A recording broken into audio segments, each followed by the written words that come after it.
Report जो करना है कर ले। तेरी बहन का धत तेरी माँ की।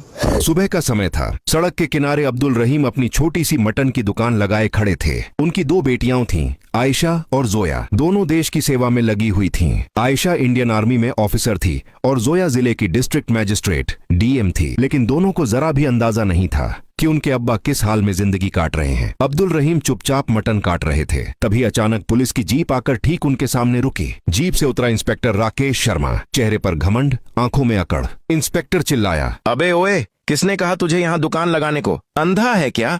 पूरी सड़क घेर के बैठा है। अब्दुल रहीम ने धीमी आवाज में कहा, साहब रोज यहीं लगाता हूँ, किसी को कभी दिक्कत नहीं हुई। इंस्पेक्टर और भड़क गया।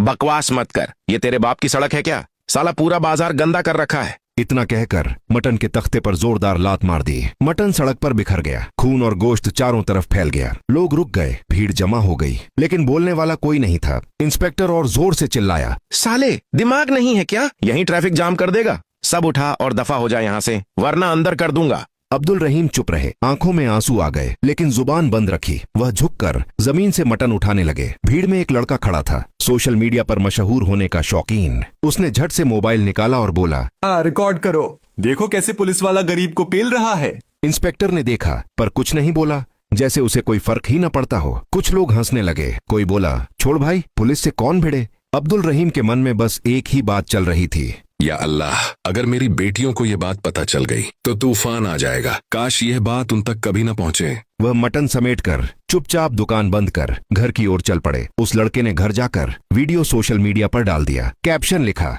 इस आदमी की कोई गलती नहीं थी, फिर भी इंस्पेक्टर ने इसका मटन गिरा दिया और सबके सामने बेइज्जत किया। क्या यही कानून है? वीडियो आग की तरह फैल गया। हजारों कमेंट, शेयर और गालियां, सब इंस्पेक्टर के खिलाफ। कुछ ही देर में यह वीडियो आर्मी ऑफिसर आयशा के मोबाइल पर पहुंचा। वीडियो देखते ही उसका खून खौल उठा, आंखें लाल हो गईं। ये मेरे अब्बा के साथ किया है? किसकी इतनी हिम्मत हो गई? उसने तुरंत वीडियो डीएम जोया को भेज दिया। जोया ने वीडियो देखा तो कुर्सी से उठ खड़ी हुई, आंखों में आंसू, आवाज कांप रही थी। हम इतनी बड़ी कुर्सी पर बैठे हैं और हमारे अब्बा सड़क पर जलील हो रहे हैं।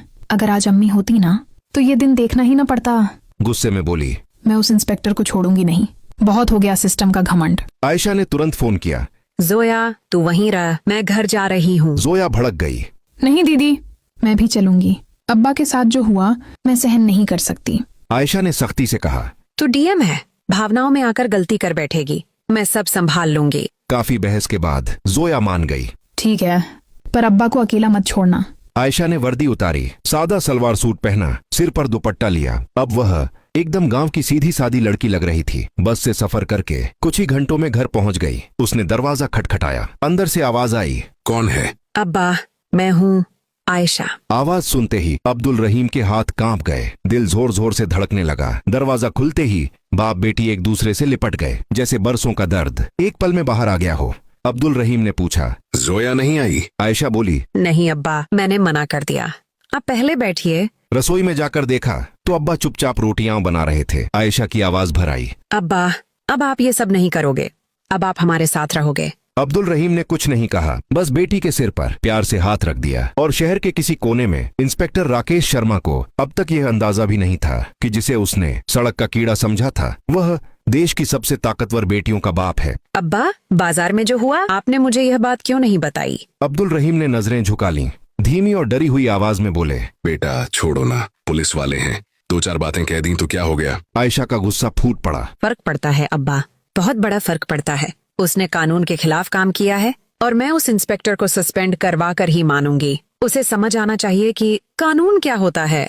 अब्दुल रहीम घबरा गए। अरे बेटी रहने दो, फालतू का पंगा क्यों लेना, गरीब आदमी की कौन सुनता है। आयशा ने सख्त लहजे में कहा, अब आप चुप रहिए अब्बा, आपको कुछ बोलने की जरूरत नहीं है। मैं जानती हूँ मुझे क्या करना है। उसने जो किया है उसकी सजा उसे जरूर मिलेगी। इतना कहकर आयशा ने लाल रंग की साड़ी निकाली, बिल्कुल सादी, जैसे किसी गांव की सीधी सादी लड़की। न सजावट न घमंड, बस आंखों में आग और चेहरे पर ठहराव। और वह सीधे थाने की ओर निकल पड़ी। यह वही थाना था जहां इंस्पेक्टर राकेश शर्मा तैनात था। थाने में घुसते ही उसने देखा इंस्पेक्टर मौजूद नहीं था, सिर्फ दो हवलदार और एसएचओ संदीप सिंह कुर्सियों पर पसरे बैठे थे। आयशा सीधे संदीप सिंह के पास पहुंची और बोली, मुझे इंस्पेक्टर राकेश शर्मा के खिलाफ रिपोर्ट दर्ज करानी है। संदीप सिंह चौंक गया। इंस्पेक्टर के खिलाफ? तुम कौन हो और किस बात की रिपोर्ट? आयशा ने कहा। उसने मेरे अब्बा के साथ सड़क पर बदतमीजी की, मटन गिराया, गालियां दी और सबके सामने अपमानित किया। मैं चाहती हूँ कि उसके खिलाफ कड़ी से कड़ी कार्रवाई हो। संदीप सिंह हंस पड़ा। अच्छा,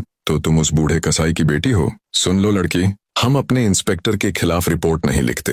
एक थप्पड़ मार भी दिया तो कौन सा आसमान गिर पड़ा। सड़क पर दुकान लगाई थी, गलती उसी की थी। आयशा की आंखों में जैसे चिंगारी सुलग उठी। ज्यादा होशियारी मत दिखाइए, हमें कानून मत सिखाइए। हमने कानून पढ़ा है। मैं उसी कानून के दम पर तुम्हारे इंस्पेक्टर को सजा दिलवाऊंगी और अगर आपने रिपोर्ट नहीं लिखी तो आपके खिलाफ भी कार्रवाई होगी। संदीप सिंह एक पल के लिए चुप हो गया। उसे समझ नहीं आ रहा था कि इतनी सादी सी दिखने वाली लड़की इतने भरोसे से कैसे बोल रही है। फिर अकड़ दिखाते हुए बोला, तुम होती कौन हो हमें धमकाने वाली? हम चाहें तो अभी तुम्हें अंदर करवा दें। आयशा ने बिना कुछ बोले अपना सरकारी पहचान पत्र निकाला और धीरे से टेबल पर रख दिया। आईडी देखते ही संदीप सिंह के चेहरे का रंग उड़ गया, आंखें फैल गईं।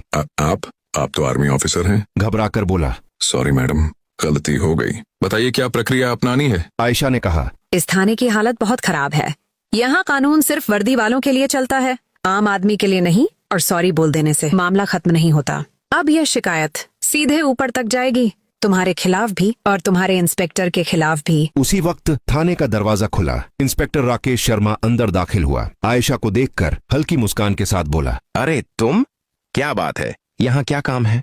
वह सीधे आयशा के सामने आ खड़ा हुआ। आयशा के भीतर गुस्से का तूफान उमड़ रहा था। अगर वह कानून की मर्यादा न मानती तो उसी पल उसके गाल पर तमाचा पड़ चुका होता, लेकिन वह बस इतना बोली, याद रखिएगा, मैं आपको सस्पेंड करवा कर रहूंगी। आप जैसे लोगों को वर्दी पहनने का कोई हक नहीं है। मेरे शब्द आपके लिए बहुत भारी पड़ेंगे। इतना कहकर आयशा बिना पीछे मुड़े थाने से बाहर निकल गई और पीछे रह गया इंस्पेक्टर राकेश शर्मा, जिसे अब यह समझ आ चुका था कि जिसे उसने सड़क का मामूली आदमी समझा था, उसके पीछे भारतीय सेना की ताकत खड़ी है। आयशा घर लौट आई। कुछ देर खामोशी से बैठी रही, दिमाग पूरी रफ्तार से चल रहा था। फिर अचानक उसकी आंखों में चमक आ गई। अच्छा, वह मन ही मन बोली। अब समझी मैं। अगली सुबह एक पल भी बर्बाद किए बिना वह सीधे डीएसपी ऑफिस पहुंच गई। ऑफिस के अंदर डीएसपी श्रुति हसन अपनी कुर्सी पर बैठी फाइलें देख रही थीं। आयशा ने सीधे अपना मोबाइल निकाला और वायरल वीडियो चला दिया। मैडम, आयशा बोली, मैं इंस्पेक्टर राकेश शर्मा के खिलाफ कड़ी से कड़ी कार्रवाई चाहती हूँ। श्रुति हसन ने वीडियो ध्यान से देखा, चेहरा सख्त हो गया, गंभीर आवाज में बोली, कैप्टन आयशा, मुझे पता है आप आर्मी ऑफिसर हैं, लेकिन कानून सिर्फ भावनाओं पर नहीं चलता। हमें ठोस सबूत और गवाह चाहिए। जब तक आप वो लेकर नहीं आती तब तक आधिकारिक कार्रवाई मुश्किल है। आयशा ने सिर हिला दिया। समझ गई मैडम। और बिना कुछ बोले ऑफिस से बाहर निकल गई। घर पहुंचते ही आयशा ने उस सोशल मीडिया अकाउंट की जांच शुरू कर दी जहां से वीडियो अपलोड हुआ था। सिर्फ कुछ ही घंटों में उसे वह लड़का मिल गया जिसने बाजार में खड़े होकर पूरा घटनाक्रम रिकॉर्ड किया था। आयशा सीधे उसके घर पहुंची, शांत आवाज में बोली, तुमने यह वीडियो अपनी आंखों के सामने बनाया है। मुझे इसका ओरिजिनल बिना एडिट किया हुआ वर्जन चाहिए और तुम्हें कोर्ट और विभागीय जांच में गवाह बनना होगा। लड़का घबरा गया। मैडम, पुलिस का चक्कर, मेरा फ्यूचर खराब हो जाएगा। आयशा ने साफ शब्दों में कहा, सच के साथ खड़े रहने वालों का फ्यूचर खराब नहीं होता। गलत के खिलाफ बोलना ही असली हिम्मत है। कुछ सेकंड की खामोशी के बाद लड़के ने हामी में सिर हिला दिया। ठीक है मैडम, मैं तैयार हूँ। उसने ओरिजिनल फुटेज आयशा को सौंप दी। आयशा उस लड़के को साथ लेकर दोबारा डीएसपी श्रुति हसन के ऑफिस पहुंची। श्रुति हसन ने वीडियो देखा। इस बार एक भी शब्द बोले बिना सीधे डीएम अखिलेश मिश्रा को फोन मिला दिया। डीएम ने वीडियो देखा तो भड़क उठे। ये बहुत ज्यादा हो गया है। इंस्पेक्टर ने सीधे कानून की धज्जियां उड़ा दी हैं। इसकी सजा मिलेगी, वो भी सबके सामने। अगली ही सुबह डीएम अखिलेश ने जिले के सबसे बड़े हॉल में प्रेस मीटिंग बुला ली। सुबह ठीक 11 बजे डिस्ट्रिक्ट हेडक्वार्टर के बाहर मीडिया वैन की लंबी कतार लग चुकी थी। हर बड़ा अखबार, हर न्यूज चैनल कैमरा उठाए अंदर जाने को तैयार था। हॉल के अंदर स्टेज पर 4 कुर्सियां लगी थीं। बीच में डीएम अखिलेश मिश्रा, दाईं ओर डीएसपी श्रुति हसन और बाईं ओर 2 खाली कुर्सियां। सामने पत्रकारों की भीड़। डीएम ने टेबल पर रखी घंटी बजाई। सभी पत्रकार कृपया बैठ जाएं। मीटिंग शुरू की जाती है। हॉल एकदम शांत हो गया। कैमरे ऑन हो गए। डीएम गंभीर आवाज में बोले, कल सोशल मीडिया पर एक वीडियो वायरल हुआ। इस वीडियो में एक पुलिस इंस्पेक्टर ने सड़क पर एक बुजुर्ग व्यक्ति के साथ दुर्व्यवहार किया। मटन की दुकान गिराई गई, गालियां दी गईं और सार्वजनिक रूप से अपमानित किया गया। यह न सिर्फ इंसानियत के खिलाफ है बल्कि पुलिस आचरण और कानून के भी खिलाफ है। कैमरे क्लिक क्लिक करने लगे।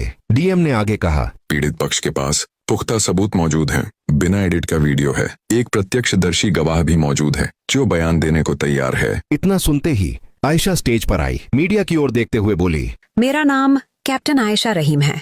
मैं इंडियन आर्मी में ऑफिसर हूँ और जिनके साथ ये घटना हुई वह मेरे अब्बा अब्दुल रहीम हैं।